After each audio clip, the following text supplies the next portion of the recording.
we're taking them more or less in chronological order. We've gotten up to Christianity. We had a presentation last month on Christianity, and we are honored and delighted to have Reverend Dr. James T. Morris with us this afternoon to speak to us and to present to us and to answer questions on the historic black churches. So I do have, once again, I do have a brief survey. We do ask that you please fill that out. We have some pens if you need them, and we'll collect them at the end of the session if you're able. So without further ado, Dr. Morris.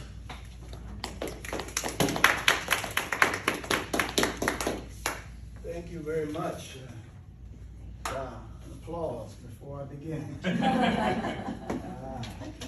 Let me tell you that unfortunately I had in mind some other persons to present today that I thought would do a bang-up job, an awesome job in talking about the black church, but neither of them were available.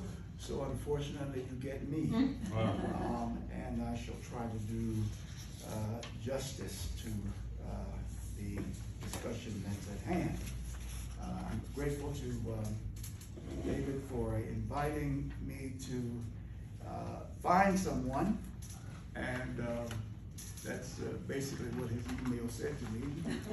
And, so I attempted to find someone. I really did. Found the best. We'll see. Thank you for being here. I will begin by saying to you that I'm the product, if you will, of the civil rights, Black Power, and the black bourgeoisie. I was reared by my grandparents, and they adopted me when they were in their late 40s, adopted me from their daughter, who was my mother. And both my grandparents were children of parents who themselves were the offspring of former slaves. And it's with this backdrop that I have, if you will, quite a different upbringing than most, if not all, of my peers at that time. Their parents were at least a generation behind my parents. And this was often unnerving because my parents were old school.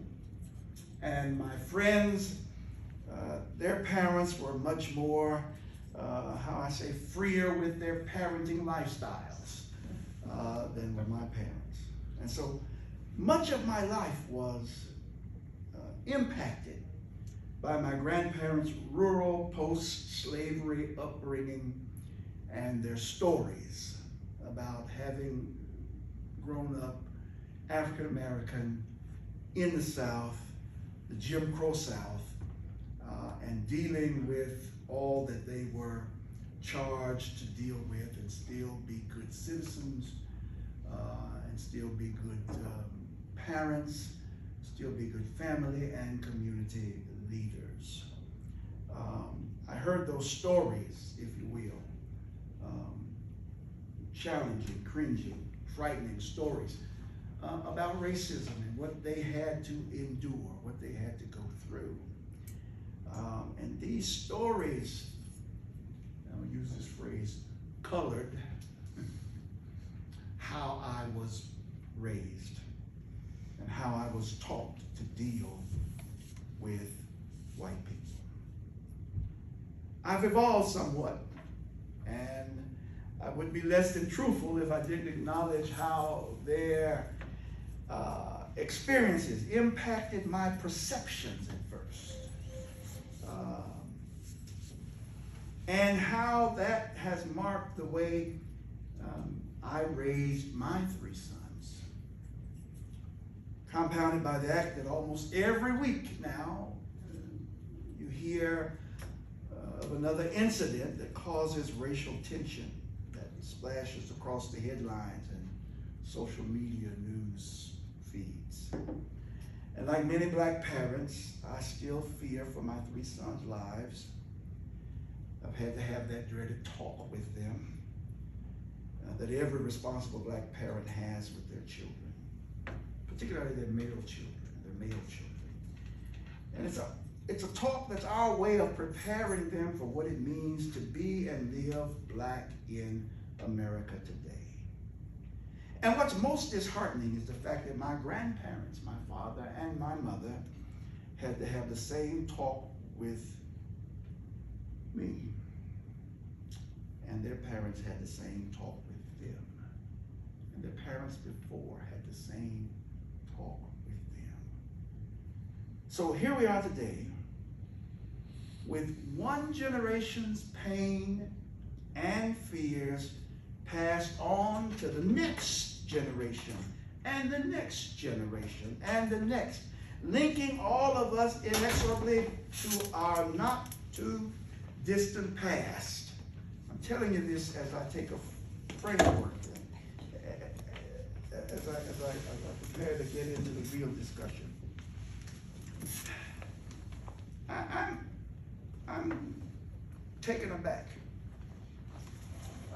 by the fact that American Christianity acts as if our familial past has nothing to do with our present. It's disturbing how dismissive so many can be toward the past and its impact on where we are today, particularly with respect to race in this country and in the church. The fact that so many of my white colleagues in ministry display oftentimes an unwillingness to acknowledge it. Everybody wants and expects black folks to just move on from our awful history at the hands of racism and discrimination. When I suggested my colleagues read Nehemiah 1 and 6 in order to understand, if you will, the impact of sin upon one generation to the next, because I'm not convinced that you will read it when you get home. Having been an educator, I will read for you Nehemiah 1 and 6. Let your eyes be open and your ears attentive to hear your servant's prayer that I now pray to you day and night for your servants, the Israelites. I confess the sins we have committed against you. Both I and my father's family have sinned. Our nation can no longer afford to act as if what has happened and what racially continues to happen, particularly in this climate where the resurgence of hate and hate crimes and racism is once again becoming much more acceptable in our society. So the question is, why is the black church a keystone in African American history and culture? It's because the institution of the black church was the first source of land ownership for black African slaves in America, and is seen as the reason and savior of oppressed African people in America even now. In the formation and creation of America, people from Africa, my ancestors, were kidnapped and forced from the western coast and interior of Africa to be shipped in inhumane conditions across the Atlantic and landed in America to be sold as free labor to build the American economy. And to justify this treatment, colonized America treated slaves as less than human in an attempt to soothe their own consciousness. Racism and the genocide of Africans in the New World were justified by a greed that was and is still rooted in the idolatry of self-importance. As many millions of Africans were transported through the Middle Passage to America, these Africans were dismissed as heathens to justify their enslavement and be coercive proselytization to Western European Christianity. In the 1600s, British missionaries would travel throughout the colonies in America, on the premise of converting enslaved heathens. I said under the guise, the premise of converting enslaved heathens. By 1706, 6 colonies had passed laws that declared that Africans' Christian status did not alter their social condition as slaves. You still are a slave, you still are heathen, you are still nothing. It made no difference that they had been converted to colonial Christianity. They were still black slaves, and they had absolutely no standing in America. This led to the creation of slave catechisms. Those were modified religious instructional manuals that were used to teach enslaved Africans about Christianity, while at the same time telling them how good it was to be a slave. Now, as my sainted grandmother would say, grab your butt. The transatlantic slave trade, responsible for the enslavement and transportation of 12 to 15 million people, and the deaths of many millions more from the 15th century to the end of the 19th century. The transatlantic slave movement is responsible for the birth of this peculiar institution we call the Black Church. I'm going to present it to you in synoptic form for the next few minutes, because 45 minutes to an hour will in no wise do justice to the formation of such an important institution in the life and witness of not only African Americans, but the broader civilization and our culture. We cannot and we must not assume that slavery was simply a cultural issue, one that Christians were not involved in, because Christians were really at the heart of slavery. George Whitefield, or Whitefield, as he was actually known as, was an Anglican minister and one of the founders of American Methodism and the evangelical movement. He and Jonathan Edwards, who was an American revivalist, a preacher, and a philosopher, and a theologian, many others who were considered leaders in their various denominations during their age, their day, and their time. In 1740, Whitefield wrote an open letter, and I shall read a portion of that.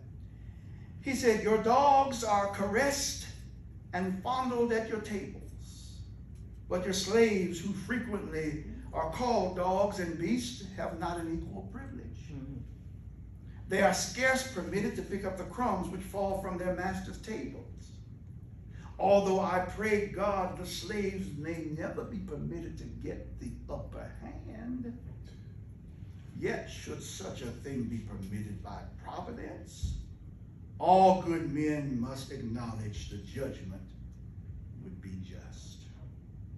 Now, while it appears in this letter he understood the evils of slavery, by the end of 1740, he advocated for the legislation of slavery in Georgia, while Edwards owned slaves. This represents just two instances of American religion, American Protestantism, condoning slavery. By 1776, only one American denomination declared slavery a sin. Only one, and that was the Quakers. So many, if not most, modern mainline American denominations played a role in easing and soothing the conscience of those engaged in and condoning slavery by developing theologies and ideologies that justified the atrocities of oppression and slavery. And one such ideology was the idea that blackness was a Hamitic curse presupposed by black inferiority, a bizarre and poor theological misrepresentation of the curse Noah pronounced actually on his grandson Canaan and not his son Ham. So my thesis for you today is this.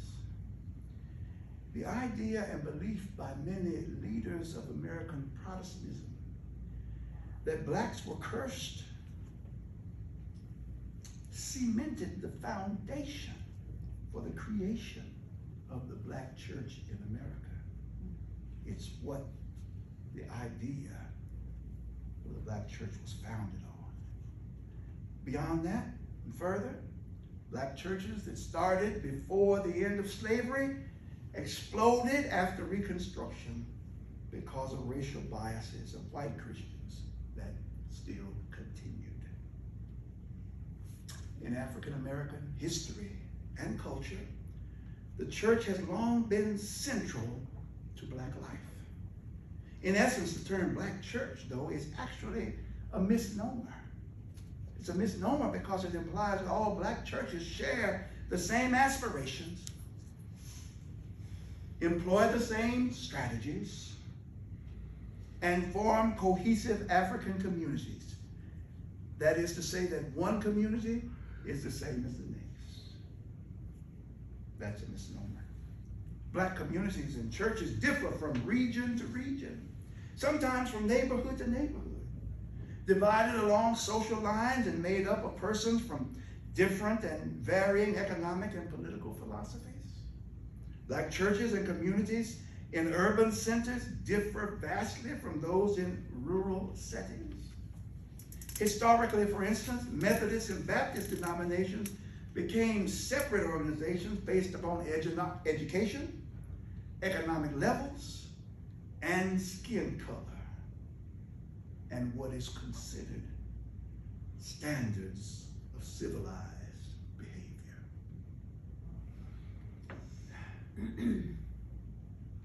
In some churches, the pastor could only be as dark as midnight, and in other churches, he must be high yellow and almost white. And that depended upon the congregation, whether they were an educated congregation, whether they were a labor class congregation, or whether they were a congregation that wanted to maintain their blackness, or whether they wanted to assimilate into the larger community. So you have a little bit of everything within the black church. But one thing that ran true in all black churches was the fact that the congregants relied upon their church to help them address the specific issues which affected them. The black church has always represented the religion of its members, and this included the broader community, even though many of the residents may not have attended the church at all. What must be understood about the black church is definitely black history and black church history overlap and are virtually identical. There is, in essence, and oftentimes in practice, no separation between church and state in the black church. What do I mean by that? I mean, black preachers like myself are called upon to suggest to the congregation who is the best candidate, who will have our issues at heart, who will speak for us. Tell us, Pastor, what you think. What should we do? What should we do about this community project, or the fact that the city is coming into our neighborhoods with what they call housing and urban development?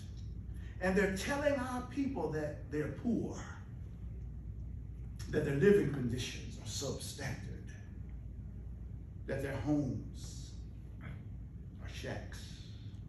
I remember this vividly growing up. When HUD came into our neighborhoods and told some of our neighbors that their homes were unlivable and they'd been living in them for 30 years. Coming into the community telling the people they're poor.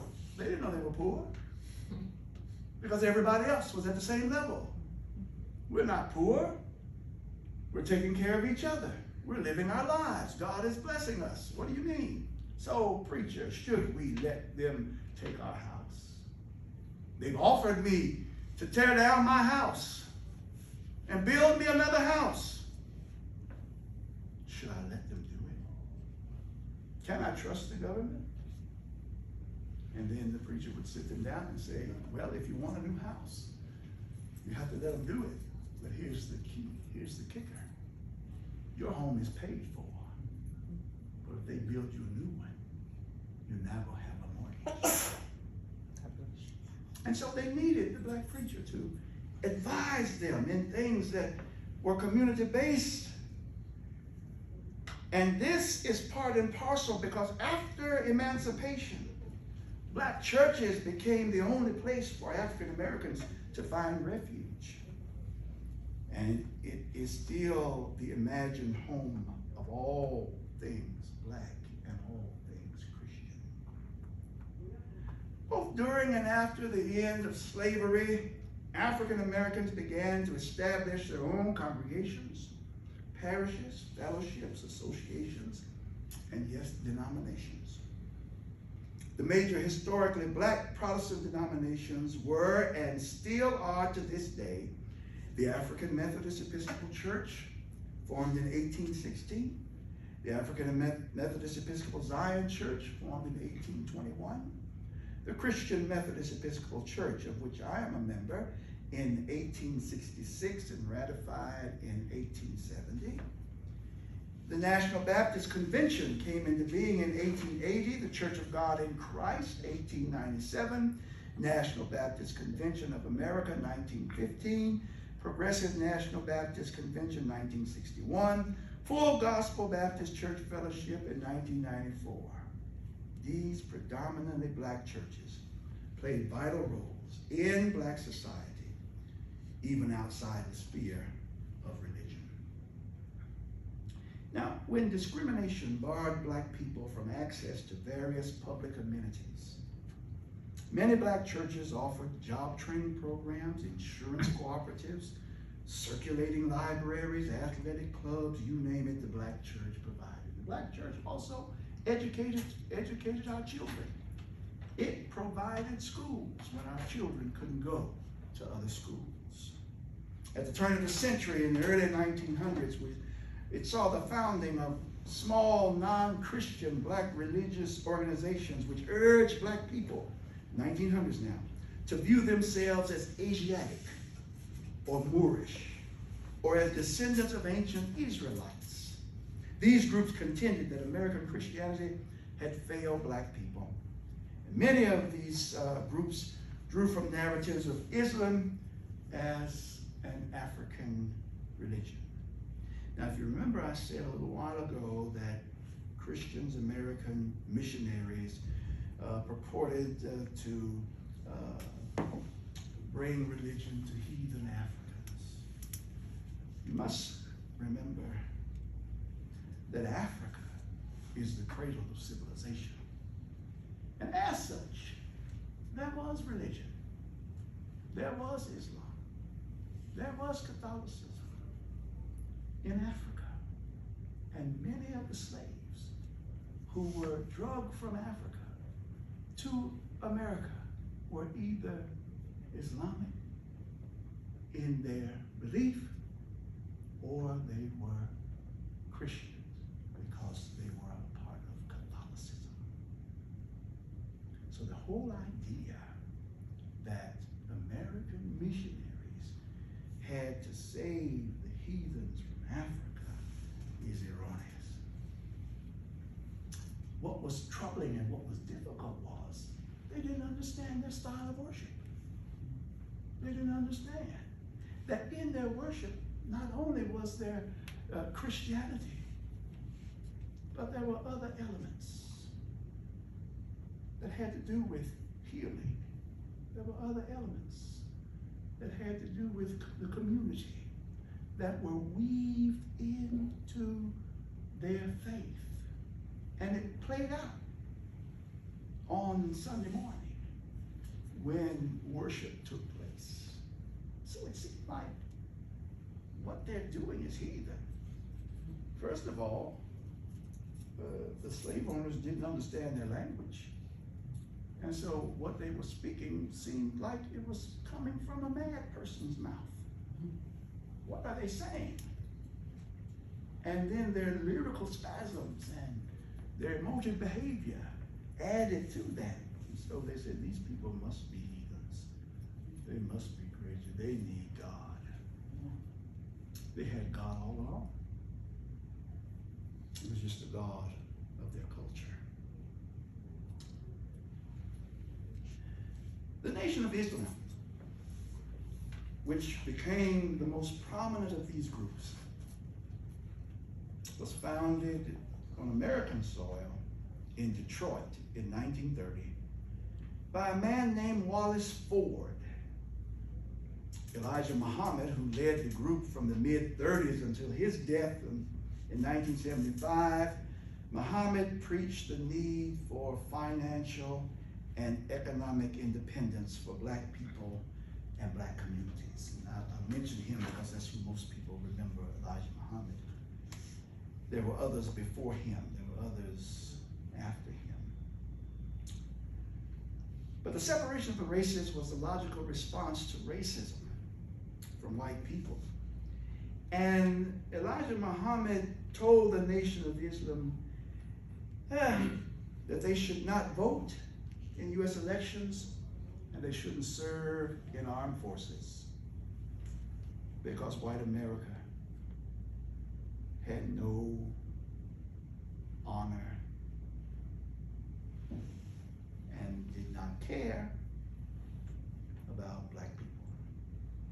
Well, the Honorable Elijah Muhammad, as he was called, died in 1975, and the Nation of Islam changed its religious teachings and its political outlook. His successor was his son, Wallace Muhammad, who most people don't know, urged the nation to increase their participation in mainstream U.S. society. He felt that it was important for Muslims in America to also be good citizens. Well, as a result of his deviating from Islam, Minister Louis Farrakhan rose, founded a reconstituted Nation of Islam in 1978 that returned to Muhammad's message that said, white people, bear watching. Now,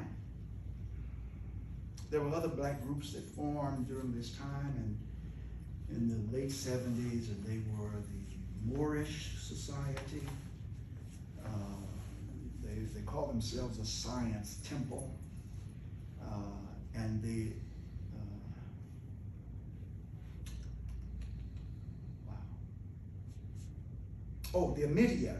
the Ahmadiyya movement, founded in India, but sent missionaries into America in the late 1970s to teach blacks that they were not Negroes, but they were actually Moorish Americans.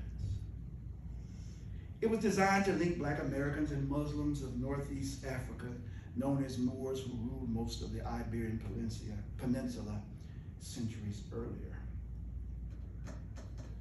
Then, of course, I think you kind of remember, you might have heard tell of the Back to Africa movement. That was by Marcus Garvey. It wasn't a religious movement. It was just a movement of going back to Africa because African Americans were not accepted in America. Well, fast forward to the years after the Civil Rights Movement, and some black theologians began urging clergy to see racial justice as essential to Christian morality, that the two had to be on the same plane. They were called black liberation theologians. And they argued that God and Christianity are synonymous with eradicating poverty and bringing about freedom for black people and other oppressed people. By the early 20th century, the black church was involved in almost every aspect of black life. There was a church for everybody, depending upon what you believed in. You could find a church where you could find safe harbor. Black churches popped up in storefronts and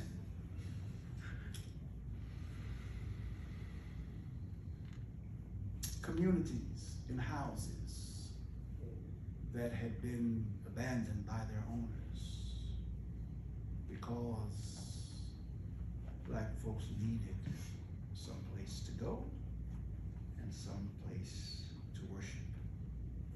And I say without fear of serious contradiction that by the 20th century, the black church was a microcosm of the country for the African American, because the black church had its hands in politics, in economics, in culture, and it functioned then as an institutional catalyst for black people who were otherwise restricted access to most arenas in life.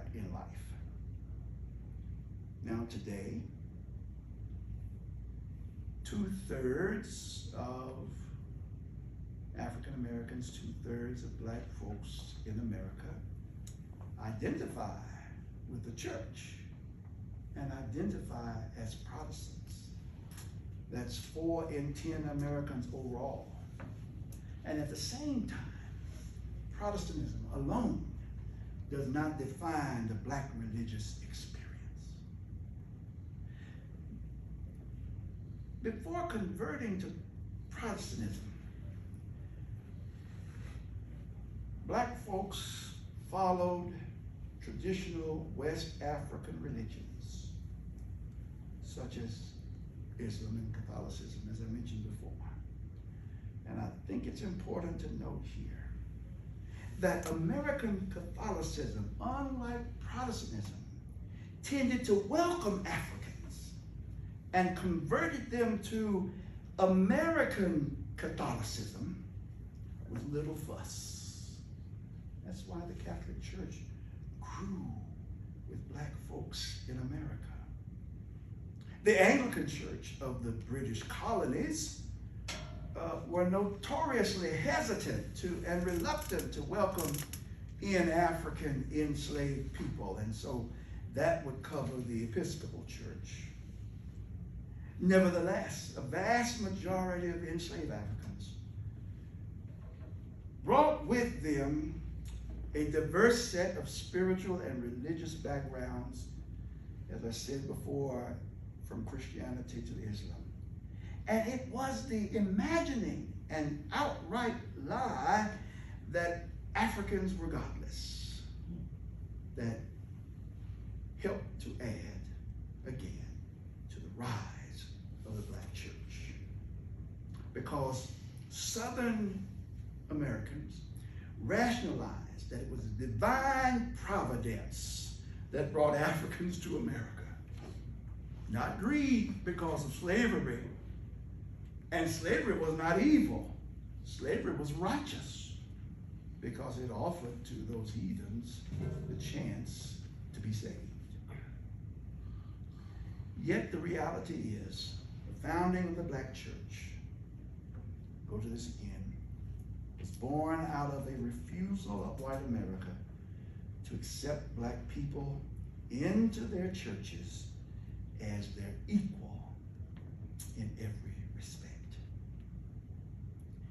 The Christian Methodist Episcopal Church, of which I told you I'm a part of, that started out of the Methodist Episcopal Church South in Jackson, Tennessee in 1866, happened because the black folk who were worshiping in the white Methodist Church South were unruly.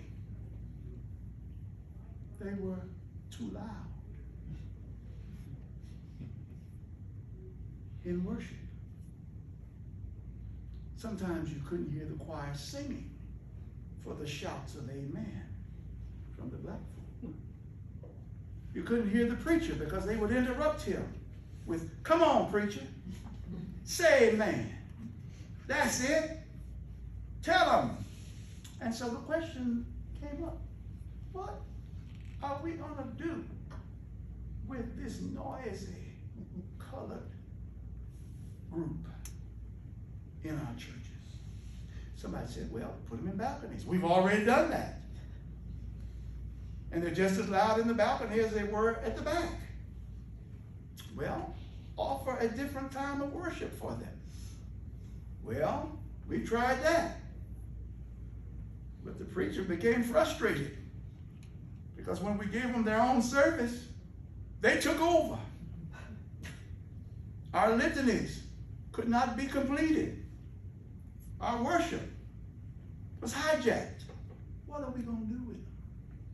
And so the General Conference meeting in Jackson, Tennessee said, let's give them their own church.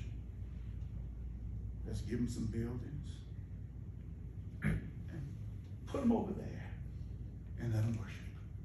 So they ordained black preachers, consecrated a couple of black bishops, and said, go at it. All because you can't go at it in our church. And still, the black church exists today. There's an estimated 70,000 plus churches reaching more than 16 million people every week. The black church is one of the few places where African Americans can witness strong, dynamic leadership at every level and advance social, political, and public policy interests and improve our communities. Reach inner city youth and those needing help to attend colleges and universities and still receive spiritual counsel and encouragement for the struggles of life. We have developed our own colleges, our own universities, because our children were not accepted in the white universities and colleges. Particularly the denomination in which I am in, we have Lane College in Jackson, Tennessee, where the church was founded. We have Miles Church in Birmingham, Miles College in Birmingham, Alabama. Texas College, and of course, Texas. I've forgotten the city. It's not good.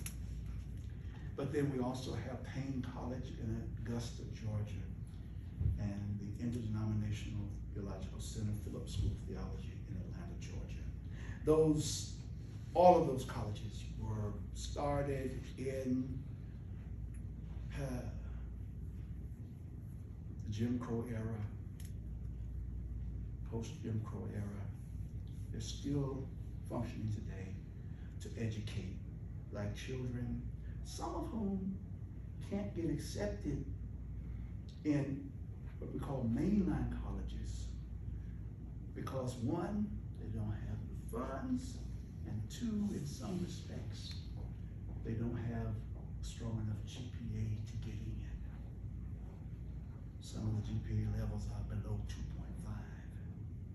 And rather than say you can't get an education, that you have to get a trade, the church says, we'll take you for a year and see if we can get you raised up to a level to where you can compete in the college setting. And if you can stay here, and then you'll graduate in 4 years with your bachelor's degree. This is why the black church is important to the black community. Just that example right there shows you the necessity of the black church, and she still exists for the purpose of not only converting folks to Christianity, but for saving our children. that is a synoptic view of the black church and why the black church is essential and why it was born in the first place. There's so much more to discuss, and I timed myself. I did pretty good. So I will stop here and ask if there are any questions. I guess that's the next thing. Is that right, Dave? Yes, indeed. Thank you. Well, I was fascinated with your telling of the history and the experience.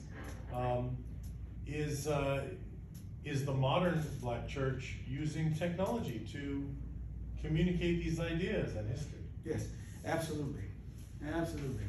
Though there are some black churches that are lagging behind in that area of communication, like I'm sure there are in white churches as well. It depends on the age of the congregation in many respects.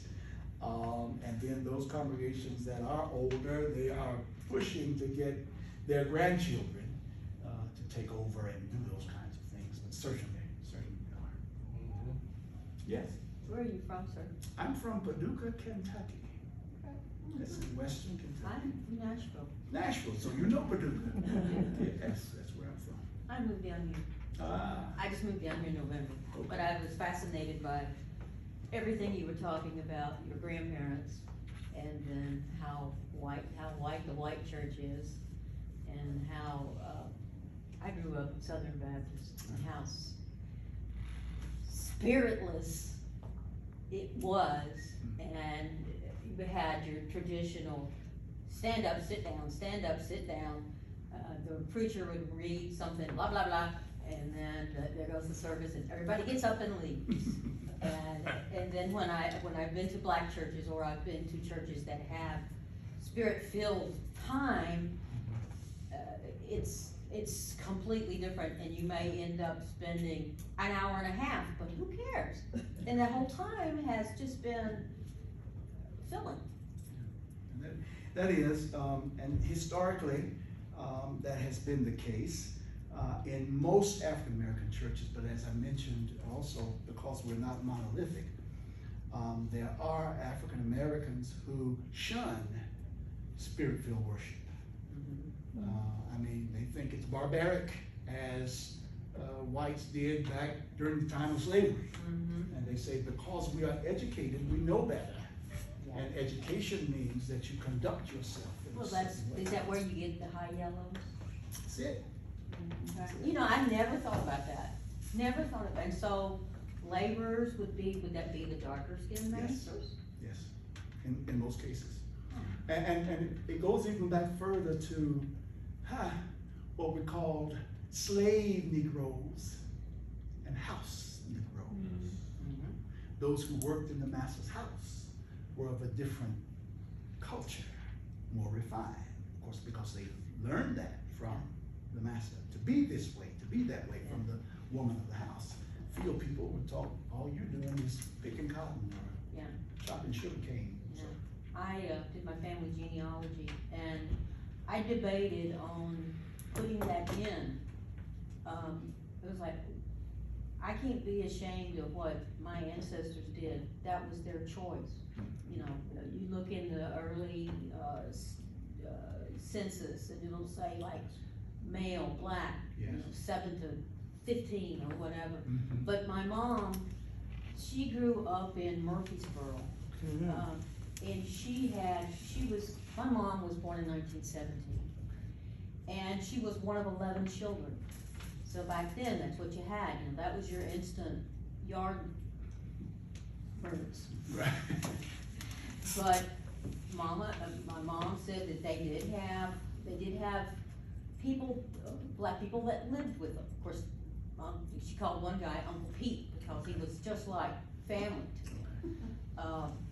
They lived there on the grounds with them. But, she says, we never, he was Uncle Pete, it didn't matter what color his skin was, he was Uncle Pete. But, going back to what I said about the census, it's like, why do I have to feel shame for something that I despise? But my people of my history did it for their own reason. Right, and that is a good question and a debate that's still going on. And I think from my perspective, there's no need for you to feel ashamed of it. But there is a need for you to acknowledge that it did take place. And in acknowledging it also, then as you're saying, that's not what you espouse to. So accept me as who I am and not who my ancestors were. And that's the problem with Farrakhan and his stance is that, although I'll say he's softening as he's aging, but his stance was that all white folks were evil. And so it didn't matter that your grandparents, great-grandparents did it, you still have that same mindset. And that's what we have to get away from. Well, unfortunately, my family, that was one of the reasons, well, I think it's one of the reasons I moved away. But there's still that that hate in my 46-year-old nephew. Yeah. And it's like, why? Yeah. Nobody's done anything to you. It's just learned habits. It is. And it goes back generation. It's like, come on, how do you, why? Well, it's perpetuated now. Exactly. It's And more with and more. social media, it makes it even That's worse, it. and 24-hour day news. I'm curious, first of all, wonderful presentation. I was. Tell it, Pastor. Give applause after Andy. There you go. Wonderful. That's perfect. Most denominational faith traditions are reporting a continuing decline in attendance and membership and involvement. Is that pretty much the trend in your church or in other black churches The as well? decline is among our 30-year-olds and below. That's where the decline is. Folks who are my age and a generation under me are still stable in the church. I did a survey yesterday. I asked, it was Mother's Day, and I told the mothers, I know I'm not supposed to ask women what your ages are. But I asked, I did it in a nice way. I said, all of those of you who are 60 and above, please stand. And I wanted the church also to see that 85% of the congregation stood. Wow. Okay. And then I said, how many men are there? And they stood as well. But you could look around and see those who were under 60.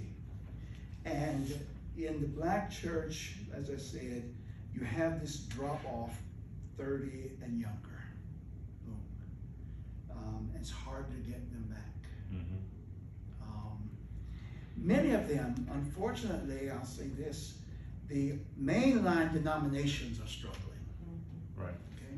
And so many of them are going to non-denominational churches, mega churches, where they have all the technocratic stuff going on, the lights are flashing, the smoke is, I mean, it's like a production, a theater production is going on.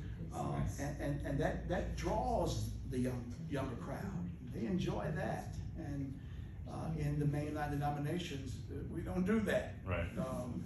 So we're struggling. I say this because of my sons. They're still in Missouri, and we came here from St. Louis. And my three sons are still in the church that I pastored for 14 years when I was there. And I asked them, is so-and-so still there? So those were their friends. And they said, they're all gone. They're all gone. And so it's just my three sons who are in their 30s who are still there. Yes, ma'am. Oh, thank you. I was just wondering, throughout this history and what you've been sharing, any thoughts on the Reverend Dr. Martin Luther King and from your perspective, where he would evolve into this? Yeah. I I think because Dr. King was a proponent of love, that these times would trouble him greatly because of what we see with the current political climate and the move, and I'm trying not to be political in here today, but I don't want to offend anyone, but the MAGA movement is troubling to most African Americans. The reason why it's troubling is that there's this idea that making America great again means going back to yesteryear. And going back to yesteryear was not a great time for African Americans. And so we don't understand why so many of our Caucasian brothers and sisters are wanting to go back to yesteryear. And it's making us look, as my grandmama would say, look at you upside your head and wonder if you are really a proponent of slavery. And because it looks like that's where we want to go back. And so Martin Luther King, I know, would be just, he would be just troubled beyond even my wildest dreams about this.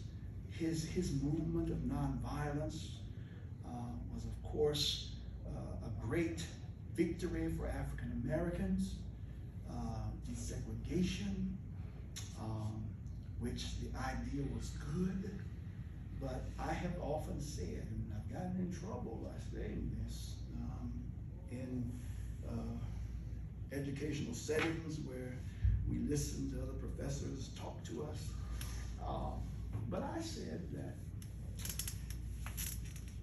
the death of Martin Luther King, the assassination of Martin Luther King, was the worst thing that happened or could have happened to black folks.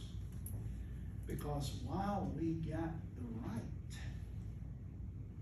to desegregate and move out of black communities wherever our money could send us, nobody was there to teach us how to assimilate, to maintain who we were, dropped into a different culture, the way our ancestors held on to who they were, dropped into a different culture. They maintained who they were. If you remember the epic TV Roots, that series, where showed us how black folk brought from Africa maintained their history and their culture. And that's what got us to where we are. But the folks who left black communities when they could to assimilate into white America oftentimes forgot their blackness, forgot who they were. And their children grew up not understanding who they were. And they had trouble. When they got to the white school, because there was no longer a separate but equal, no longer Plessy versus Ferguson with the work, you couldn't have a separate school now. If you lived in the neighborhood, in the community, you would go to the white school. But nobody taught them how to go into their white school and maintain their identity. And so culture became fractured. Now, I know that there were many, and I'll say that there were many who did not like the fact that black boys and white girls were intermingling, getting married, and little half-breed children were being born. I'll tell you a little secret. We didn't like it either.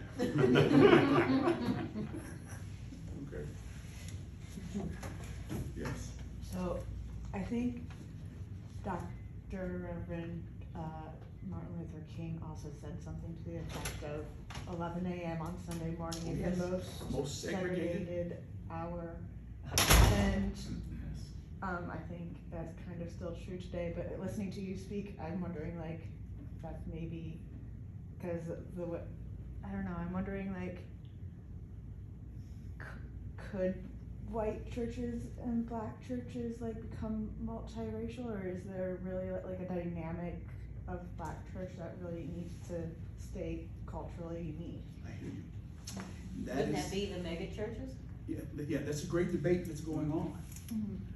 Particularly when African American young people leave African American churches and join mega churches where there are white pastors and white leaders, and yet they find worshiping there acceptable and good. And many of us scratch our heads and say, well, why do you want to go and be under a white pastor, a white board? Nobody of color sits on that board. Nobody makes decisions but white people, and yet you're happy to be there. Well, it's because of our culture now. Young people don't see so much black and white like we see. That's why they are accepting of LGBTQI easier than most adults, because they don't care. They don't care what your sexuality is. They don't care who you love, they don't care who you sleep with. They don't care. They just want to know, are you a good person? Are you a good human being? Isn't that what matters at the end of the day? It is. It absolutely is. And so the black church is wrestling with that.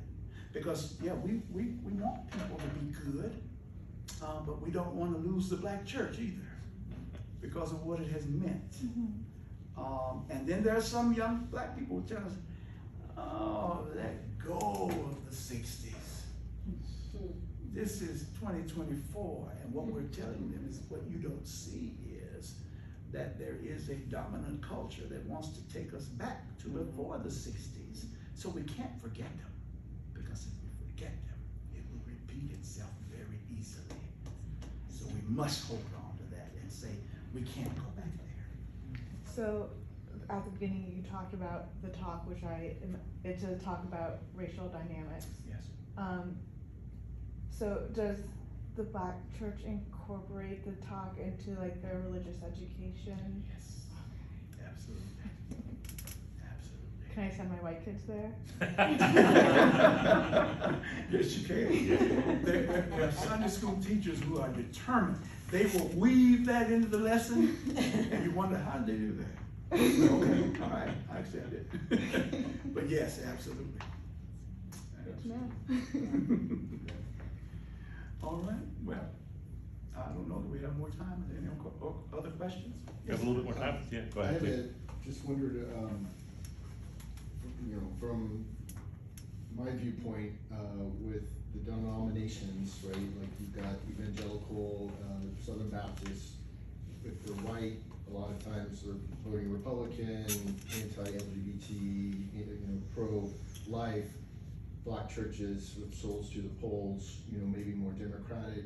Do y'all still have those conversations? Do you, in the black churches about abortion and all that stuff that the white churches seem to be voting on, or you know, from the political standpoint? Yes, we do. And fortunately for us, unlike our sister church, the United Methodist Church, the black Methodist churches have not split over those questions. The United Methodist Church just got out of a general conference, and it was not a good general conference in terms of those discussions.